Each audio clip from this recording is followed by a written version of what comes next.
Olá, gente, tudo bem com vocês? Meu nome é Leonardo, eu sou médico de transplantes. Em primeiro lugar, gostaria de pedir desculpa para vocês, pois eu não consegui gravar essa aula hoje. Mas hoje eu prometo me esforçar aí para entregar um melhor conteúdo para vocês sobre este tema, morte encefálica, um tema básico aí para a gente entender toda a dinâmica dos transplantes. E vocês, como futuros profissionais de saúde, vão aprender este conceito e poder disseminar para que a gente possa tentar mudar um pouco um panorama difícil em que a gente se encontra no Brasil, onde muitos pacientes morrem na fila à espera de um órgão para transplante. Então, os objetivos dessa aula vai ser explicar este conceito de morte encefálica, mostrar a vocês como esse diagnóstico é feito e como ele se organiza dentro de um protocolo. E para começar, um primeiro princípio básico é que, para se ter transplante, a gente precisa de um órgão. Talvez no futuro, esse órgão vai ser desenvolvido em um laboratório, sob medida para nosso paciente. Isso talvez não seja mais uma ficção científica, porque essas pesquisas já existem, mas isso ainda é uma perspectiva muito distante. E, por enquanto, para a gente ter um transplante, a gente precisa de um doador. Este pode ser um doador vivo ou, na maioria das vezes, é um doador falecido. E dentre os doadores falecidos, a gente tem os doadores em morte encefálica e os doadores de coração parado. Doadores de coração parado, eu vou falar só rapidamente para vocês, porque é um tipo de doador que não existe no Brasil, por questões culturais e também por falta de legislação. Eles são pacientes que não estão mortos, eles estão no estado vegetativo permanente, secundário aí a um trauma craniano grave, uma doença neurodegenerativa, e cuja família decide retirar o suporte à vida, praticando a eutanásia. E, na sequência, esses pacientes são submetidos aí à captação de órgãos. Mas o nosso tema principal é sobre morte encefálica, e vamos começar com um conceito, cujo entendimento é fundamental. Habitualmente, nosso entendimento sobre o que é morte é muito centrado no funcionamento do coração, em que uma pessoa que apresenta batimentos cardíacos normais está viva, e uma vez que esses batimentos se cessam, a pessoa morre. Só que esse conceito, gente, se não errado, ele é incompleto, pois o que nos define como humanos é nossa capacidade de pensar e sentir emoções, funções essas que são realizadas pelo cérebro.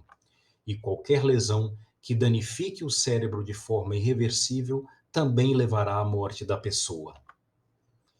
Então, morte encefálica significa a morte da pessoa.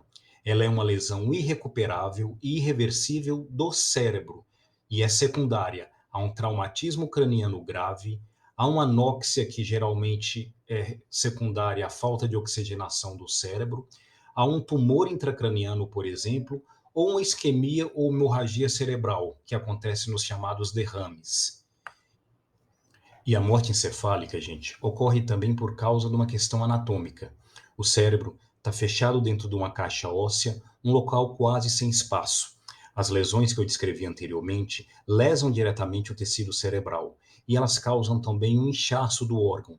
Só que, como não há espaço para expansão, ocorre um aumento de pressão no interior do crânio. Isso é o que chamamos de hipertensão intracraniana. Essa hipertensão diminui o fluxo de sangue para o cérebro, o que leva à morte de neurônios por hipóxia. A progressão desse processo pode levar à morte de todo o órgão. Aí ocorre a interrupção definitiva de todas as atividades cerebrais. Mas esses processos podem ocorrer somente no interior do cérebro e não se espalhar para o restante do corpo. Então, os órgãos do corpo, eles não morrem ao mesmo tempo. Apesar de ocorrer a morte do cérebro, o coração pode continuar a bater, irrigando os outros órgãos. E é esta característica da natureza que permite todo o processo de captação e transplante. É importante fazer uma diferenciação também com estado de coma. Estado de coma é um processo reversível, ele pode ser causado por todos os outros processos que levam à morte encefálica, mas aqui não ocorre morte do cérebro, e o estado de coma pode ser reversível. Já o paciente com morte encefálica é um processo definitivo e irreversível, ou seja, o paciente não está mais vivo. Essas questões podem gerar dúvidas e desconfianças. E desde o passado, as pessoas tinham medo de receber um diagnóstico errado de morte e serem enterradas vivas. E este medo motivou até a criação de dispositivos para se avisar caso uma pessoa fosse erroneamente enterrada viva.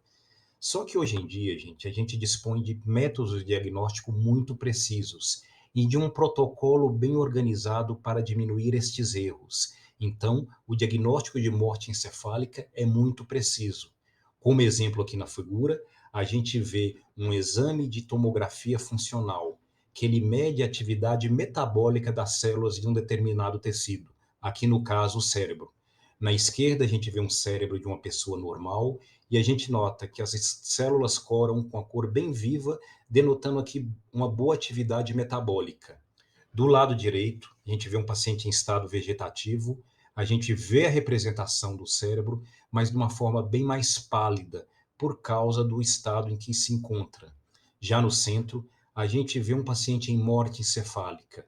A gente vê um vazio no interior do cérebro, porque não há vida. E isso é como se fosse uma decapitação funcional. Agora que entendemos o conceito de morte cefálica, vamos ver como esse diagnóstico é feito. E ele começa na identificação de potenciais doadores. E isto é feito no serviço de saúde por setores específicos, que são as chamadas OPOS, as Organizações de Procura de Órgãos, ou as SPOTs, Serviços de Procura de Órgãos e Tecidos. São instituições treinadas para na identificação e no diagnóstico do doador em morte encefálica. A identificação desses potenciais doadores é feita pelas OPOS através de busca ativa, mas ela também ocorre pela notificação dos hospitais às OPOS. São as OPOS, então, as responsáveis pela aplicação do protocolo de morte encefálica, que é o processo que efetiva o diagnóstico, e ele é realizado pela aplicação de testes clínicos que comprovam essa morte encefálica e pelo preenchimento do termo de declaração de morte encefálica. Todo este processo é regulamentado por leis pelo Conselho Federal de Medicina.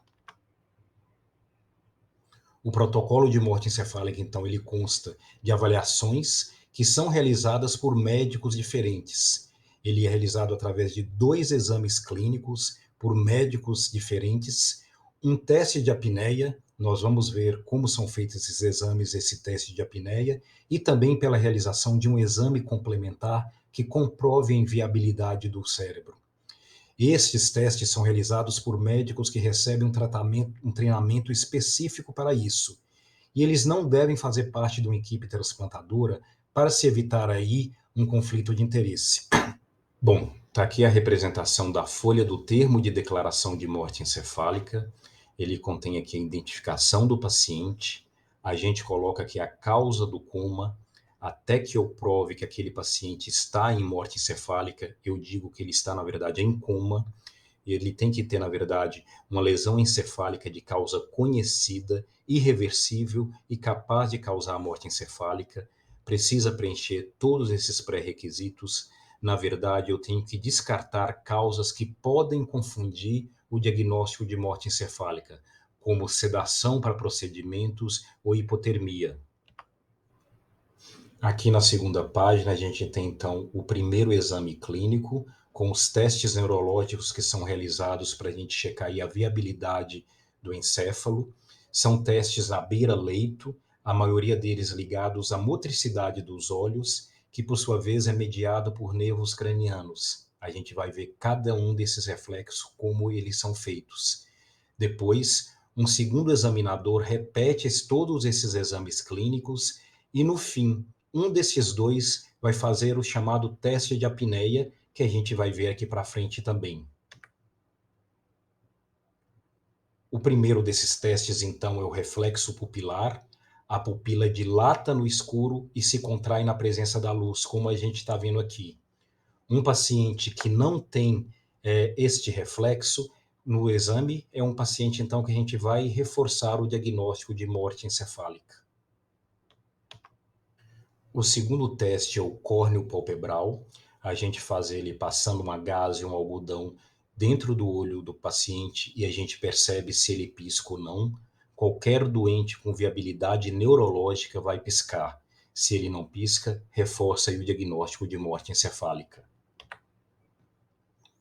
Depois, temos o reflexo óculocefálico ou olhos de boneca. Os olhos, gente, tendem a compensar a movimentação da cabeça para que a visão fique estável. Em um paciente, mesmo em coma, se a gente vira a cabeça para a direita, os olhos normalmente vão para a esquerda. A ausência desse reflexo reforça o diagnóstico de morte encefálica. Temos também o chamado vestíbulo calórico, em que a gente injeta soro gelado dentro do conduto auditivo do paciente. E a gente espera movimentos rápidos do olho para o mesmo lado que a gente injetou o soro. A ausência desse reflexo reforça também aí o diagnóstico de morte encefálica. Por fim, a gente faz o chamado reflexo de tosse, que é simplesmente mexer no tubo do paciente para ver se ele desencadeia algum movimento ventilatório ou tosse. Todos os pacientes com viabilidade encefálica vão tossir ao mexer no tubo. A ausência reforça o diagnóstico de morte encefálica. E, por fim, um dos dois examinadores vão fazer o chamado teste de apneia, que é o teste aí mais importante no processo diagnóstico de morte encefálica. E ele é baseado no conceito de que um paciente com viabilidade neurológica vai apresentar ventilação espontânea e, principalmente, reflexo ao aumento do gás carbônico no sangue, o que a gente chama de hipercapnia. Ele é feito, então, com o paciente fora do ventilador, a gente retira o ventilador, coloca uma cânula de oxigênio no interior do tubo dele e espera 10 minutos. São colhidas gasometrias no começo e no fim do processo. E nesses 10 minutos, a gente observa se o paciente vai ter ou não algum movimento ventilatório, por causa que nesse período todo o gás carbônico vai estar subindo. E este reflexo, gente, esse teste, ele só acontece também por uma característica dos gases da ventilação, da respiração. O oxigênio, ele é muito difusível. Então, eu consigo oxigenar o doente apenas com a cânula de O2 no interior do tubo. Já o gás carbônico, não. Para ele ser eliminado do corpo, eu preciso de uma ventilação ativa. E como ela não está acontecendo, o gás carbônico vai subindo. Se acima de 55 milímetros de Hg de gás carbônico não tiver nenhum movimento ventilatório, esse teste então corrobora o diagnóstico de morte encefálica.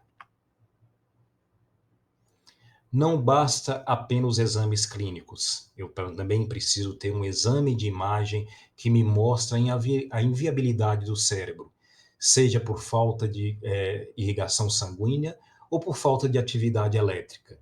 Aqui, por exemplo, a gente mostra na figura 1 uma arteriografia, que é um teste padrão antigo. A gente não faz muito mais ele pelas dificuldades técnicas na realização desse exame.